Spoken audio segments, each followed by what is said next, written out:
I had two daughters die at the rear, under the rear of a truck. Not a day goes by that Mary Ann Karth doesn't miss her two daughters, Anna Leah and Mary. The girls were only in their teens when they were killed in a horrific truck crash. When Mary Ann met another mother, Lois Durso, the two formed an immediate bond. She didn't make it to the hospital. Her injuries were catastrophic. Lois lost her 26-year-old daughter, Roya, in a similar truck crash. Later, the two mothers connected with Eric Hine. His son, Riley, was driving a Honda Civic, which burst into flames when a big rig veered out of control and crashed into Riley. He was a great kid. He was 16 years old. Young lives cut short in the blink of an eye. They were all killed in truck underride collisions. Eric and Lois lost children in side underrides. That's when a car collides with a big truck and gets trapped under the truck's trailer.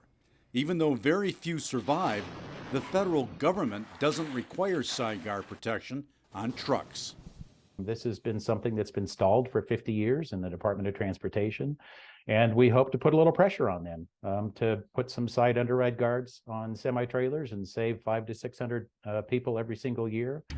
Eric, Lois, and Mary Ann are on a Stop Underrides national campaign for two reasons. First, to improve federal guidelines for rear safety guards, and second, to make side safeguards on big trucks mandatory. They're conducting dramatic crash testing around the country to convince the feds of the need for safety mandates. It's powerful to see a crash test video, but it's even more powerful in person. It's very visceral. With the help of safety engineers and others, the three are opening eyes by crash testing cars and big trucks. First, they run a vehicle into the side of a truck which does not have any type of side safety guard.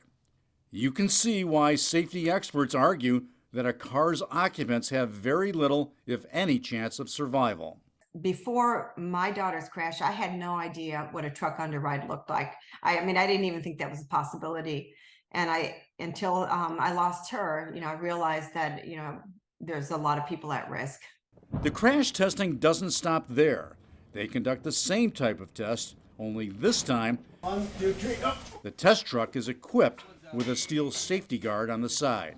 It's hard to describe, but you have to see it and to really comprehend what a danger these semi-trucks are without underride guards.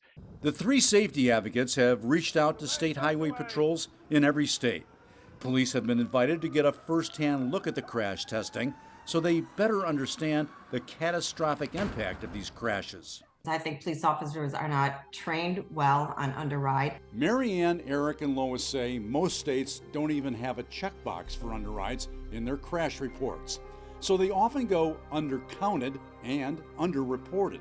In Mary Ann's case, both her daughters died in an underride collision, but that's not the way it appears in the record. I had two daughters die, and in the NHTSA fatality analysis reporting system, only one of my daughters is recorded.